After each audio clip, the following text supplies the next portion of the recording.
Hey, movers and shakers, welcome to another exciting episode of the Seven Figure Moving Academy. I am sorry that I got to clarify this, but apparently the last video I did on how much you need to charge wasn't completely 100% clarified and wasn't completely understood. Some people got it, a lot of people didn't. I'm now going to clarify that and make sure that it's a little bit more simplified and clarify some of the differences I made, including I had some bad math, and I'm going to go over that in this video. So if you want to see where I screwed up in my mathematics, yes, even I screw up, check out our video. All right, guys. So you want to know how much you charge, but you got confused by my last video on how much to charge for your moves. I get it. I got a lot of comments. I got some DMs. I've got some interesting comments, needless to say, that some people go, Jay, you were off your rocker, man. I don't understand this. What do we got to do? Well, no worries, my friend. No worries. We're going to clear up. First of all, let me make my first clarification. I got this formula on how much to charge for your moves from my good friend and mentor, Wirks. Wirks showed me this. I got it from him. I should have given him props. I should have given him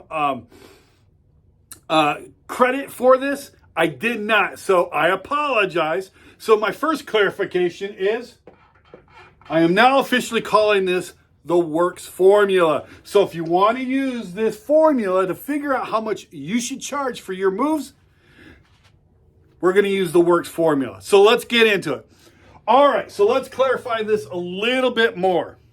All right, so first of all, this example, right, that I am using, this formula that I'm using is for 3 men and 1 truck, okay? So that's the formula I am using. Excuse me.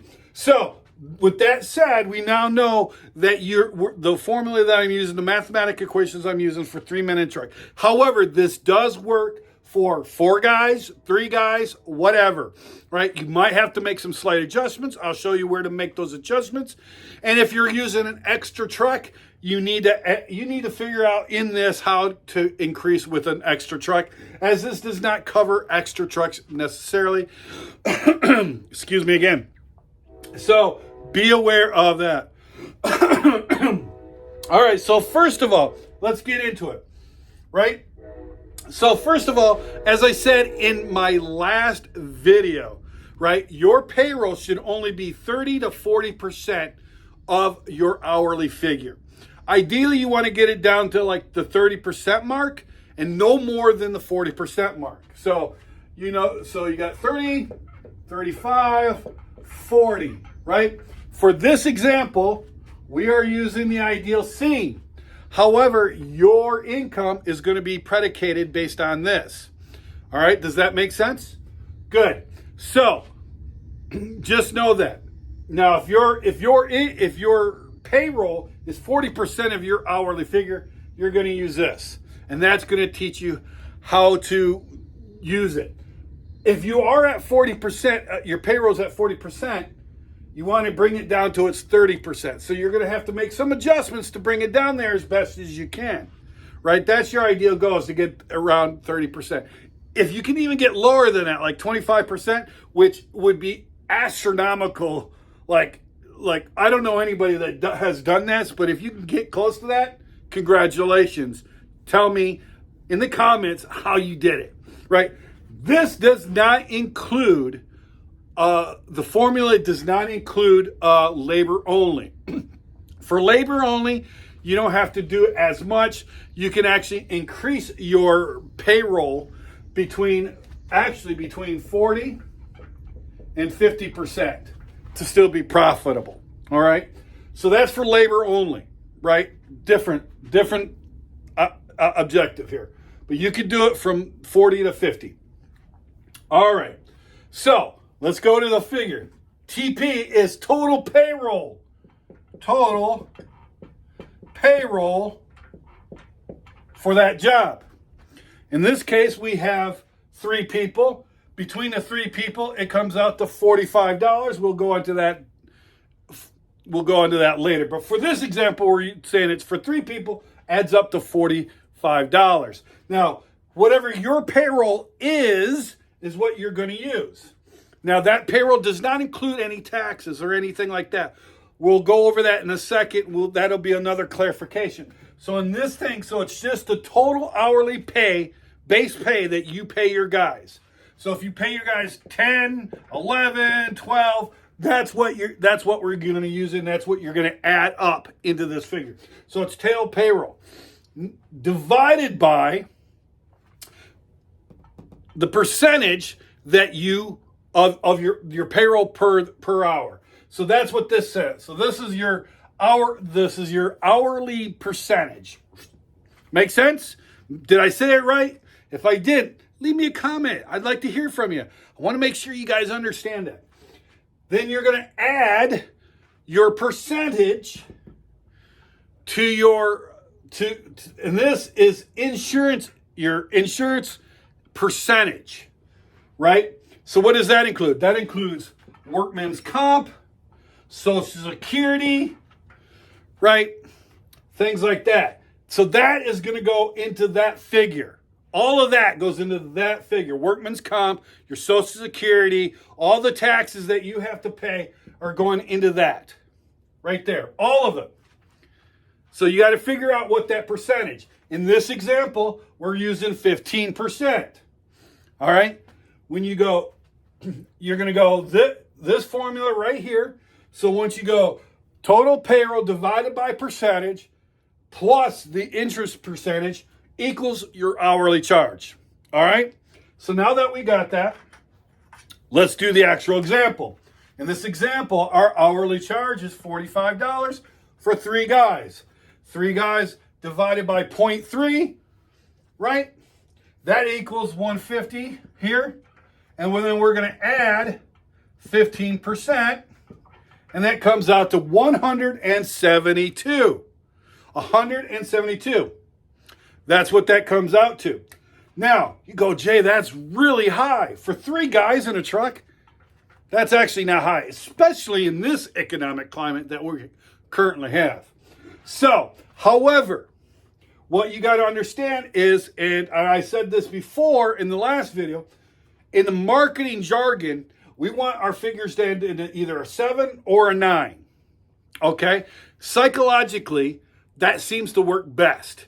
So we could, if it's 172, we could always round up, but then you're talking 177 or 179 per hour. That's going to be that might be a little bit bitter pill to swallow. So on this example, we're going to go to the 7 or 9. We're going to actually go down. We're going to estimate downward there, and we're going to put 167 to 169. So that is our ideal goal. So here's how the formula works. When you got parentheses on an equation, if you got to algebra class or any kind of higher advanced learning class for mathematics, you understand when you got parentheses, you do that particular equation first. Then you do your addition and subtraction after that. So step 1, 45 divided by 0.3 comes to 150. That's where I got the 150 from, right?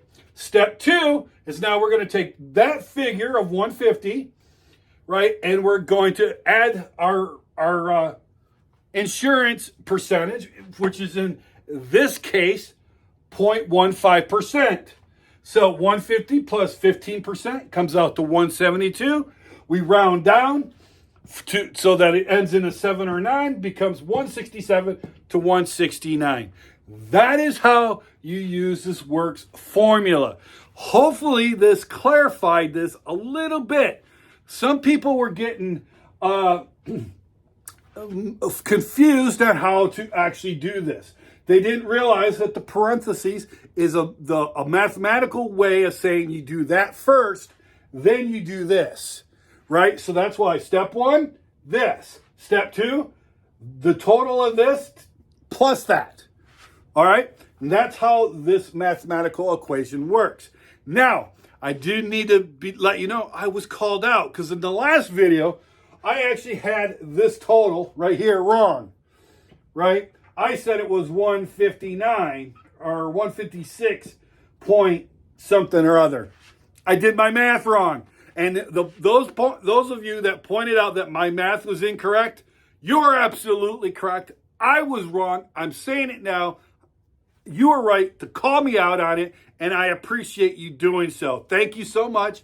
I did the formula and how it was done is absolutely correct. My math was just incorrect at the time. So bad on me for my bad math.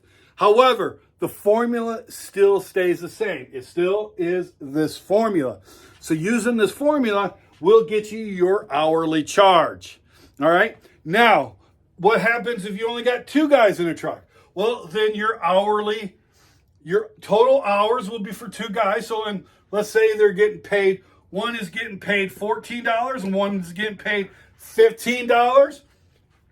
And if you're paying people that low in this day and age right now, yeah, you're not going to keep them. But for mathematics purpose, we're going to use it. So obviously that's going to be $29. So 29 times 0.3. Now, again, what about the per hourly percentage? Again, if you're at 0.3, awesome. Most of you are going to be probably between 0.3 and 0.4. Just put the thing. So if it's 2 guys, you're going to take your 29 divided by 0.35, hypothetically, and that's going to give you your figure.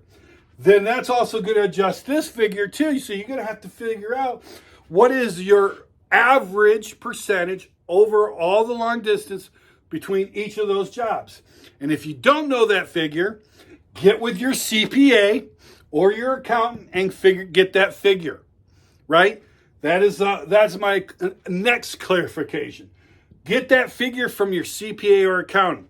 If you don't have a CPA or accountant, time to get one. Time to put on your big boy pants and be a real business and get a CPA or an accountant, right? Unless you know how to do it yourself, then do it yourself. That's fine. You can do it yourself, but you're wasting a lot of time and money doing it yourself. You're in business to be in business, not be in business to have a job. Stop doing somebody else's job. Start delegating. Get yourself an accountant. Get yourself a CPA and get this figure done and do it right. Stop wasting time on jobs that you don't have any business doing if you're in a legitimate business. Rant over. That comes out to your hourly charge. So whatever it is, right? If you got 4 guys, you'll just add in the total payroll, right, towards your percentage, whatever that percentage is, plus your insurance percentage, gives you your hourly figure. Very easy peasy. But Jay, what about the truck? And I told you earlier this does not include the truck, but obviously you're going to need to add the extra expense towards the truck. So when you're doing your estimate or whatever, just add the next truck, the gas and insurance and whatever, add that up, do that over the different time that you estimate the job. So if it's 8 hours, if it's 8 hours? Great. What is the average over those 8 hours of the cost of the truck? The cost of the truck is $100, right? Then that's what it is. So whatever that percentage is. And then you'll add that to that figure. And then if it's plus extra truck average, okay? That stands for average. I know that isn't the official, but that's what you want to do. So just add that, and that gives you your hourly figure. All right, guys? It's not that hard. It's not rocket science. However, you should get professionals to help you with this, but this should be able to get you going right now. In the next video, I'm going to go over how much you need to charge for a long distance move. It's a little bit of difference. You're not going to use this formula, but we're going to show you what you need to do to charge for a long distance move if you're getting into the long distance move game. All right? Awesome. So stay tuned for that video. Thank you, guys. I like you. I love you. Hopefully this clarified. And if it didn't, leave me a comment below. Make sure you give me a like and subscribe to the video. And next to the video is a little bell. Hit my ding-a-ling, ring-a-ling, ding. All right, do it. I like you. I love you. Go do something great today.